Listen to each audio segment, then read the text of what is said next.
Telegram became accessible again for users after the center's temporary ban on the messaging platform ended on the midnight of June 22nd. Google restored the app on its platform while Telegram remained unavailable on Apple's App Store for several hours before being restored later.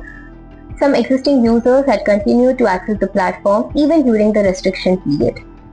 The government had imposed the temporary ban after raising concerns over the circulation of fake NEET examination papers, misleading information, and other activities that could affect the integrity of the examination process. Officials had met Telegram representatives on June 3rd and flagged these concerns. Following the meeting, the center blocked the app and its web-based services until June 22nd.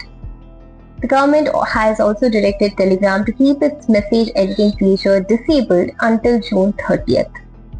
The NEET re-examination was conducted on June 21st and authorities have not reported any major irregularities so far.